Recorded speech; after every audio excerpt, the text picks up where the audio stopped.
ഞാൻ പറയാലോ, നിങ്ങൾ വർക്ക് ചെയ്തിട്ടുണ്ടെങ്കിൽ നിങ്ങൾക്ക് അതിൻ്റെ റിസൾട്ട് എന്തായാലും കിട്ടും. നിങ്ങൾക്ക് കിട്ടാവുന്ന രീതിയിലൊരു ബെസ്റ്റ് അഡ്വൈസ് തരട്ടെ. ഇന്നത്തെ കാലത്തെന്ന് പറഞ്ഞു കഴിഞ്ഞാൽ ഭയങ്കരമായിട്ട് കോമ്പറ്റീഷൻ കൂടുതലാണ് പഠിത്തത്തിൻ്റെ ഒരു കാര്യത്തിൽ. ബിക്കോസ് എല്ലാവരും ഒരുവിധം നന്നായി പഠിക്കുന്ന പിള്ളേരാണ്. അതിപ്പോൾ നിങ്ങൾക്ക് നിങ്ങളുടെ ക്ലാസ്സിൽ തന്നെ നോക്കാം. ഇപ്പം നിങ്ങൾക്ക് ഇപ്പോൾ മനസ്സിലാവുന്നില്ലെങ്കിൽ നിങ്ങൾക്ക് ഒരു കോളേജ് ലെവലൊക്കെ എത്തുമ്പോഴത്തേനും കുറച്ചും കൂടെ ഞാൻ ഈ പറയുന്നത് റിലേറ്റബിൾ ആയിരിക്കും. കാരണം ഒരു ഇതിൽ തന്നെ ഒരു വൈഡ് വെറൈറ്റി ഓഫ് സ്റ്റുഡൻസിൽ തന്നെ കൂടുതൽ പേര്, ഒട്ടുമിക്ക ആൾക്കാരും അത്യാവശ്യം പഠിക്കണം, സ്കോർ ചെയ്യണം, എനിക്ക് നല്ല മാർക്ക് മേടിക്കണമെന്ന് ആഗ്രഹമുള്ള ആൾക്കാരായിരിക്കും. Hello guys, welcome back. It's me Anamika. ഇന്നത്തെ നമ്മുടെ വീഡിയോ എന്ന് പറയുന്നത് ഒരു റെസ്പോൺസ് വീഡിയോ ആണ്. അതായത് നമ്മൾ ഓൾറെഡി 2 വീഡിയോസ് ഇപ്പോൾ ചെയ്തിട്ടുണ്ടായിരുന്നു. അപ്പോൾ ഈ ഒരു 2 വീഡിയോയിലായിട്ട് എനിക്ക് ഒത്തിരി കമൻറ്റ്സ് വന്നിട്ടുണ്ടായിരുന്നു. അപ്പോൾ ഞാനതെല്ലാം വായിച്ചു. പറ്റുന്നതിനൊക്കെ ഞാൻ തിരിച്ച് റിപ്ലൈ കൊടുത്തിട്ടുണ്ടായിരുന്നു. പക്ഷേ റിപ്ലൈയിൽ കൊടുക്കാൻ പറ്റാത്ത അത്ര കമൻറ്റ്സ് വന്നതുകൊണ്ട് കുറച്ച് ഞാനിന്ന് റിയാക്ട് ചെയ്യാമെന്ന് വിചാരിച്ചു. ഓക്കെ, അപ്പോൾ first question, how to study maths. ഇത് ഒത്തിരി പേര് ചോദിച്ചിട്ടുണ്ട്. മാത്സ് എങ്ങനെയാണ് പഠിക്കുക, മാത്സ് എന്ത് ചെയ്താലാണ് പഠിക്കാൻ പറ്റുക എന്നുള്ള കാര്യങ്ങളൊക്കെ. അപ്പോൾ ഞാൻ മാത്സിൻ്റെ ഒരു വീഡിയോ ചെയ്തിട്ടുണ്ട്. അതിൻ്റെ പാർട്ട് 2 ഞാൻ എന്തായാലും അപ്ലോഡ് ചെയ്യുന്നുണ്ട്. അപ്പോൾ ആ പാർട്ട് 2 അപ്ലോഡ് ചെയ്യുമ്പോൾ ഞാൻ എന്ത് ചെയ്യാം, ഞാൻ നിങ്ങൾക്ക് ഹെൽപ്ഫുൾ ആവുന്ന രീതിയിൽ ഒരു A4 ഷീറ്റിൽ കംപ്ലീറ്റ് ഫോർമുലാസ് എഴുതിയിട്ടുള്ള ആ ഒരു സാധനം നമ്മുടെ വീഡിയോൻ്റെ ലാസ്റ്റ് കൊടുക്കാം. അപ്പോൾ നിങ്ങൾ അത് സ്ക്രീൻഷോട്ട് ചെയ്ത് വെച്ചാൽ മതി. ഫസ്റ്റ് ചാപ്റ്റർ തൊട്ട് ലാസ്റ്റ് ചാപ്റ്റർ വരെ ഉള്ളതിലുള്ള കംപ്ലീറ്റ് ഫോർമുലാസ് കാര്യങ്ങൾ നോട്ട് ഡൗൺ ചെയ്തിട്ടുള്ള സാധനം ഞാൻ ആ ഒരു വീഡിയോൻ്റെ എൻഡിൽ കൊടുക്കാം. ഓക്കെ, മുന്നപ്പോൾ പറഞ്ഞ പാർട്ട് 1 പറഞ്ഞ ചാപ്റ്റേഴ്സിൻ്റെയും എല്ലാത്തിനെയും കൂടി ഇൻക്ലൂഡ് ചെയ്തിട്ട് കൊടുക്കാം.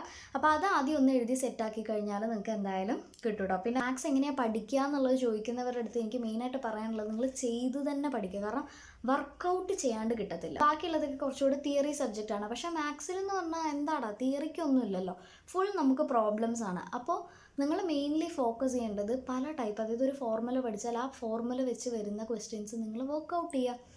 അത്രയാണ് നമുക്ക് അതിനകത്ത് ചെയ്യാനുള്ളൂ. പിന്നെ കൂടുതലും എക്സാമിന് ചോദിച്ച് കണ്ടിട്ടുള്ളത് NCERTയിലെ ക്വസ്റ്റ്യൻസ് തന്നെയാണ് കൂടുതലും ഞാൻ കണ്ടിട്ടുള്ളത് ഇതുവരെ എക്സാമിനൊക്കെ. അപ്പോൾ NCERTയിലുള്ളത് തന്നെ നിങ്ങളുടെ എക്സസൈസ് പ്രോബ്ലംസ് ഇല്ലേ, അത് തന്നെ ഒന്ന് ചെയ്യുക. പിന്നെ എക്സാമ്പിൾസ് നോക്കുക. മിസലേനിയസ് അത്ര രീതിയിൽ വരാറില്ല. അപ്പോൾ അങ്ങനെ തന്നെ ഒന്ന് നോക്കി പോയാൽ മതി. അടുത്തത് വന്നിട്ടുള്ളത് 3 സബ്ജക്ട്സ് ഇമ്പ്രൂവ്മെൻ്റ് ഉണ്ട്, എന്തെങ്കിലും സൊല്യൂഷൻ പറയുമോ എന്ന് ചോദിച്ചിട്ടുണ്ട്. അപ്പോൾ ഇമ്പ്രൂവ്മെൻറ്റ് ഉള്ളതേ, ഇപ്പം ഞാൻ പറയുകയാണെങ്കിൽ ഇപ്പോൾ നിങ്ങളിപ്പോൾ +2 സ്റ്റുഡൻ്റ് ആയിരിക്കുമല്ലോ ഇമ്പ്രൂവ്മെൻറ്റ് ചെയ്യണമെന്നുണ്ടെങ്കിൽ. അപ്പോൾ നിങ്ങൾ +2ൻ്റെ സാധനങ്ങൾ ഫോക്കസ് ചെയ്യാതിരിക്കരുത്. അതായത് നിങ്ങളുടെ കംപ്ലീറ്റ് ഫോക്കസ് നിങ്ങൾ ഇമ്പ്രൂവ്മെൻറ്റിലേക്കായിട്ട് കൊടുക്കരുത്. ഫുള്ള് കോൺസെൻട്രേഷൻ ഇമ്പ്രൂവ്മെൻറ്റിൻ്റെ എക്സാമിലോട്ട് കൊടുത്തു കഴിഞ്ഞാൽ +2ൻ്റെ എക്സാമിൻ്റെ കാര്യത്തിലൊരു തീരുമാനമാവും. പിന്നെ ഞാൻ പറയാതെ തന്നെ നിങ്ങൾക്കറിയാം, +1ൻ്റെയും +2ൻ്റെയും കൂടെ ചേർന്നിട്ടാണ് നമുക്ക് റിസൾട്ട് വരിക. അത് രണ്ടും പാടെ ചേർന്നിട്ടായിരിക്കും നമുക്ക് ലാസ്റ്റ് A+ ആണോ, മാർക്ക് എത്രയാണ്, അങ്ങനെയുള്ള കാര്യങ്ങൾ വരിക. ഇമ്പ്രൂവ്മെൻറ്റിൻ്റെ എഴുതണ്ട, അല്ലെങ്കിൽ അതിൽ ഫോക്കസ് കൊടുക്കണ്ട എന്നല്ല പറയണത്. അതിന് ഒരു പടി എപ്പോഴും +2ൽ ഇപ്പോൾ എഴുതുന്ന +2ലേക്ക് തന്നെ കോൺസെൻട്രേഷൻ വെക്കുന്നതായിരിക്കും നല്ലത്. ഇമ്പ്രൂവ്മെൻ്റ് എക്സാം കുറച്ചും കൂടെ എളുപ്പമാണെന്ന് എല്ലാവരും പറയാറുണ്ട്. ഇപ്പോൾ ഇത്തവണ എങ്ങനെയാവുമെന്ന് അറിയില്ല. ഞാൻ ചെയ്തുകൊണ്ടിരുന്ന സമയത്തും അത് കഴിഞ്ഞിട്ട് വന്ന ബാച്ചുകാരും ഇമ്പ്രൂവ്മെൻ്റ് എക്സാം കുറച്ചുകൂടി എളുപ്പമായിരുന്നു, ബെറ്റർ ആയിരുന്നു എന്ന് പറഞ്ഞു കേട്ടിട്ടുണ്ട്. അപ്പോൾ ഓൾ ദ ബെസ്റ്റ്. പറഞ്ഞിട്ടുണ്ട് ഫുൾ മാർക്ക് വേണമെന്ന ആഗ്രഹമുണ്ട്, പക്ഷെ നടക്കുമോ എന്നറിയില്ല എന്നൊക്കെ ഒരു കമൻറ്റ്. ഞാൻ പറയണമെങ്കിൽ നിങ്ങൾ ഓവർ തിങ്കേ ചെയ്യണ്ട. അപ്പോൾ എനിക്ക് പറയാനുള്ളത്, നിങ്ങൾ എന്തോരം ഹാർഡ് വർക്ക് ഇട്ടിട്ടുണ്ടോ അത് നിങ്ങളുടെ പേപ്പറിൽ കാണും. നിങ്ങൾക്ക് ഇപ്പോഴും ടൈം വൈകിട്ടില്ല. നിങ്ങൾ എനിക്ക് കിട്ടുമോ എന്നറിയില്ല ചേച്ചി, അങ്ങനെ ഇങ്ങനെയെന്നൊന്നും പറയാണ്ട് നിങ്ങൾ വർക്ക് ചെയ്ത് തുടങ്ങാം. ഓക്കെ, നിങ്ങൾ ഇപ്പോഴേ വർക്ക് ചെയ്തിട്ടുണ്ടെങ്കിൽ ഞാൻ നിങ്ങളുടെ അടുത്ത് ഷുവറായിട്ടും പറയണു, നിങ്ങൾക്ക് നല്ല മാർക്ക് കിട്ടും. നിങ്ങളുടെ പേപ്പറിൽ അത് കണ്ടിരിക്കും. ഓക്കെ, സോ ഹാർഡ് വർക്ക് ചെയ്യുക. നമ്മളിപ്പോൾ വർക്ക് ചെയ്താൽ മാത്രം, കാരണം നിങ്ങൾ വർക്ക് ചെയ്തിട്ടുണ്ടെങ്കിലല്ലേ നിങ്ങൾക്ക് ആ പേപ്പറിൽ വല്ലതും എഴുതി വെക്കാൻ പറ്റുള്ളൂ. അപ്പോൾ അതിന് ഇപ്പം തന്നെ വർക്ക് ചെയ്യണ്ടേ, അത്രയേ ഉള്ളൂ. അത് നിങ്ങൾ നിങ്ങളുടെ മൈൻഡിലൊന്ന് ആലോചിച്ച് വെക്കുക. പിന്നെ ഒരു ആൾ ചോദിച്ചിട്ടുള്ള ഒരു കാര്യമാണ്, ചേച്ചി യൂട്യൂബിൽ കുറേ മണിക്കൂറുകളുള്ള ലൈവ് ക്ലാസ്സസ് മാരത്തോൺ കാണുന്നത് നല്ലതാണോ, അതോ സ്വയം ഓരോ ചാപ്റ്റേഴ്സ് പഠിക്കുന്നതാണോ നല്ലത്? ഇപ്പോൾ ഞാൻ പറയുകയാണെങ്കിൽ ഏറ്റവും ബെസ്റ്റ് വേ നമ്മൾ സ്വയം ഓരോ ചാപ്റ്റർ പഠിക്കുന്നത് തന്നെയാണ്.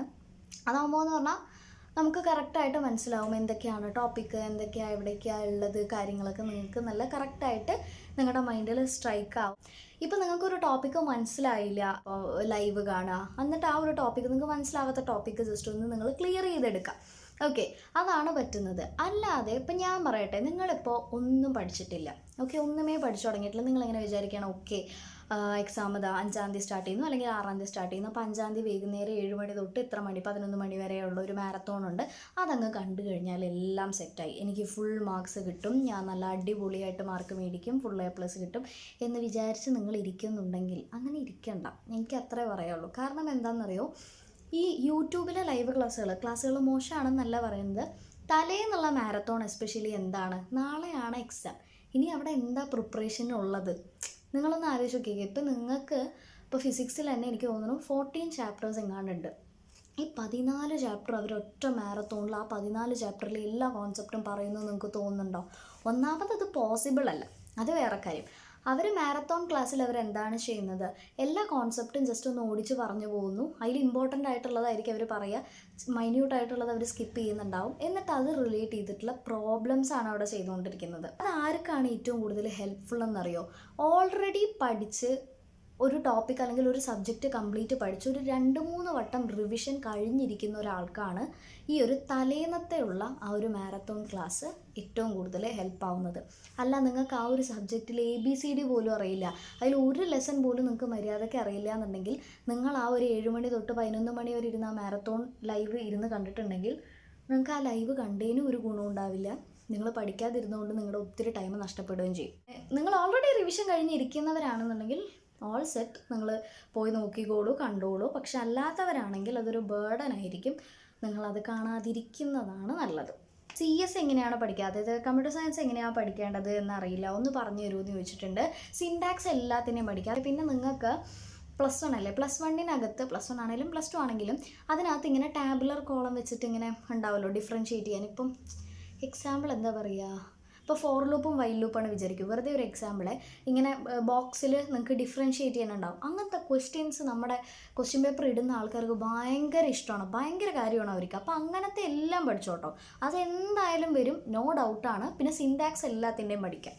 ഇനി വന്നിട്ടുള്ളതാണ് ഓർഗാനിക് കെമിസ്ട്രി എങ്ങനെയാണ് പഠിക്കേണ്ടത്, എനി ടിപ്സ്. കെമിസ്ട്രിയുടെ എന്തായാലും സെപ്പറേറ്റ് വീഡിയോ ചെയ്യാം കേട്ടോ. മാത്സ്, കെമിസ്ട്രി, ഫിസിക്സ് എന്തായാലും ഞാൻ ചെയ്യണമെന്ന് വിചാരിക്കുന്നുണ്ട്. അപ്പോൾ നാളെ മറ്റന്നാളൊക്കെ ആയിട്ട് തന്നെ വരും. അപ്പോൾ എല്ലാവരും അത് ഇരുന്ന് വാച്ച് ചെയ്യാനായിട്ട് മറക്കണ്ട. അതുകൊണ്ട് ചേച്ചി എനിക്ക് മാത്സും ഫിസിക്സും ഇക്വേഷൻസും ഡെറിവേഷൻസും ഒന്നും അങ്ങനെ അറിയില്ല, ഇനി പഠിച്ചാൽ എനിക്ക് നല്ല മാർക്ക് സ്കോർ ചെയ്യാൻ പറ്റുമോ എന്ന് പറഞ്ഞ് ഒരാൾ ചോദിച്ചു. അപ്പോൾ മാത്സിൽ ഇക്വേഷൻസിൻ്റെ ഞാൻ പറഞ്ഞല്ലോ, ഞാൻ എന്തായാലും വീഡിയോ ഇട്ട് തരാം. ഫിസിക്സിൽ ഡെറിവേഷൻസ് പഠിക്കാതെ പോവല്ലേ, കാരണം കെമിസ്ട്രിയിൽ എന്ന് പറഞ്ഞു കഴിഞ്ഞാൽ നമുക്ക് കുറച്ചും കൂടുതൽ തിയറി ഉണ്ട്. ഓക്കെ, തിയറി ഉണ്ട്, പിന്നെ 1-2 പ്രോബ്ലംസ് ആൻഡ് തിയറി മാത്രമാണ് അതിനകത്തുനിന്ന് വരുള്ളൂ. അതുകൊണ്ട് സ്റ്റേറ്റ്മെൻറ്റ്സ് ഒക്കെ വരും. ഇപ്പോൾ മറ്റേ law of conservation of mass അങ്ങനത്തെ സാധനങ്ങളൊക്കെ വരും. പക്ഷേ ഫിസിക്സിലെന്ന് പറഞ്ഞു കഴിഞ്ഞാൽ തിയറി വരും, വരില്ല എന്നല്ല. ഇപ്പോൾ what is that law, Coulomb's law എന്നൊക്കെ ചോദിച്ചാൽ കൂളൂംസ് ലോ ഒക്കെ +2-ലായിട്ട്, എനിക്ക് എക്സാമ്പിൾ എല്ലാം +2-ൻ്റെ വരുന്നത്.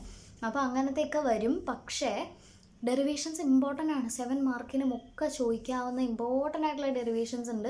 അപ്പോൾ ഇമ്പോർട്ടൻറ്റ് ഡെറിവേഷൻസ് വെച്ചിട്ട് ഞാൻ ഇങ്ങനെ ഇന്നതാണ് ഇമ്പോർട്ടൻറ്റ് ഡെറിവേഷൻസ് എന്ന് പറഞ്ഞ് ഞാനൊരു വീഡിയോ ചെയ്യാം, ഞാനൊരു ഫിസിക്സിൻ്റെ വീഡിയോ ചെയ്യാൻ പ്ലാൻ ചെയ്യുന്നുണ്ട്. അപ്പോൾ അതിനകത്ത് കൊടുക്കാം. പക്ഷേ ഇപ്പോൾ തന്നെ ഡെറിവേഷൻസ് ഒക്കെ പഠിച്ചു തുടങ്ങിക്കോ, ഡെറിവേഷൻ പഠിക്കാതെ ഫിസിക്സ് എക്സാമിന് പോകരുത്. ഇപ്പോൾ വന്നതാണ് ചേച്ചി, ഞാൻ മാത്സ് A എഴുതുന്ന സ്റ്റുഡൻ്റാണ്, ഞാൻ +1 ആണ് ഫോക്കസ് ചെയ്യുന്നത്, +2-ൽ എനിക്ക് 17 ആണോ, ഞാൻ +2 എഴുതിയാൽ 17 കുറവ് കിട്ടിയാൽ ആദ്യത്തെ 17 ആണോ കോൺസ്റ്റൻ്റോ കൺസിഡർ ചെയ്യുക എന്നാണ് തോന്നുന്നു. പ്ലീസ് റിപ്ലൈ എന്ന് പറഞ്ഞിട്ടുണ്ട്. എനിക്കിപ്പം കമൻറ്റ് വായിച്ചിട്ടൊന്നും മനസ്സിലായില്ല. എനിക്ക് തോന്നുന്നു ആൾ ഇമ്പ്രൂവ് ചെയ്യാണ്.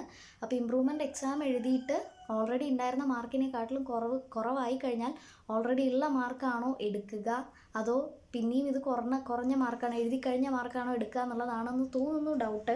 ഇനി അങ്ങനെയല്ല എന്നുണ്ടെങ്കിൽ കാണുന്ന ആൾ കമൻറ്റ് സെക്ഷനിൽ ഒന്നും കൂടി ഒന്ന് ക്ലിയർ ആയിട്ട് ഇടുക കേട്ടോ. അപ്പോൾ അങ്ങനെ ഡൗട്ടുള്ളവർക്ക് അങ്ങനെയല്ല കേട്ടോ, ഇത്രയും നാളും നടന്ന ഒരു എക്സ്പീരിയൻസ് വെച്ചിട്ട് നമ്മളിപ്പോൾ ഇമ്പ്രൂവ്മെൻറ്റ് ചെയ്യുമ്പോൾ ഇപ്പോൾ നിങ്ങൾ എഴുതി രണ്ടാമതൊന്നും കൂടി ഇമ്പ്രൂവ്മെൻറ്റ് എക്സാം എഴുതി, നിങ്ങൾക്ക് ഓൾറെഡി മുന്നേ കിട്ടിയ മാർക്കിനെക്കാട്ടിലും താഴെയാണ് നിങ്ങൾക്ക് ഇപ്പോൾ എഴുതി കിട്ടിയ മാർക്ക് എന്നുണ്ടെങ്കിൽ മുന്നേ ഉണ്ടായിരുന്ന മാർക്ക് തന്നെയാണ് എടുക്കുക. അല്ല അതർവൈസ് നിങ്ങളിപ്പോൾ എക്സാം എഴുതി നിങ്ങൾക്ക് മാർക്സ് കൂടിയിട്ടുണ്ടെങ്കിൽ ആ മാർക്സാണ് എടുക്കുക കേട്ടോ. ഒരുവിധം ഇപ്പോൾ ഇതിനകത്തുള്ള എല്ലാ കോമൻസും ഞാൻ നോക്കി കഴിഞ്ഞു എന്നാണ്, റിപ്ലൈ തന്നു എന്നാണ് ഞാൻ വിചാരിക്കുന്നത്. സോ ഇനി എന്തെങ്കിലും ഡൗട്ട് കാര്യങ്ങളൊക്കെ ഉണ്ടെങ്കിൽ താഴെ കമൻറ്റ് സെക്ഷനിൽ പറയാനായിട്ട് മറക്കണ്ട. പിന്നെ എൻ്റെ വീഡിയോസ് ഇഷ്ടപ്പെടുന്നുണ്ടെങ്കിൽ ഞാൻ പിന്നെയും പറയുന്നു, പ്ലീസ് ഡു സബ്സ്ക്രൈബ് ഗൈസ്. കാരണം നിങ്ങളുടെ സബ്സ്ക്രൈബാണ് എൻ്റെ സപ്പോർട്ട്. നിങ്ങൾ ഓരോ വീഡിയോ ഇഷ്ടപ്പെട്ടെങ്കിൽ ലൈക്കും കൂടെ ചെയ്യുക. ആ ഒരു ലൈക്ക് കിട്ടുമ്പോഴാണ് എനിക്കൊരു സന്തോഷം. കാരണം ഓക്കെ, ഞാൻ ഇത്രയും കഷ്ടപ്പെട്ട് ഈ വീഡിയോ ഇരുന്ന് ചെയ്യുന്നതിന് ആർക്കെങ്കിലും ഒരു ഗുണം വേണ്ടേ, അപ്പോൾ അതാണ് ഞാൻ പറഞ്ഞത്. അപ്പോൾ എല്ലാവർക്കും ഞാൻ പറഞ്ഞ കാര്യം മനസ്സിലായി എന്ന് വിശ്വസിക്കുന്നു. So stay tuned. ഫിസിക്സും കെമിസ്ട്രിയും ഉടൻ തന്നെ വീഡിയോ ഇടാം, എക്സാമിന് മുന്നേ തന്നെ വീഡിയോ ഇടാം കേട്ടോ. അപ്പോൾ അത്രയേ ഉള്ളൂ. Tata by, take care.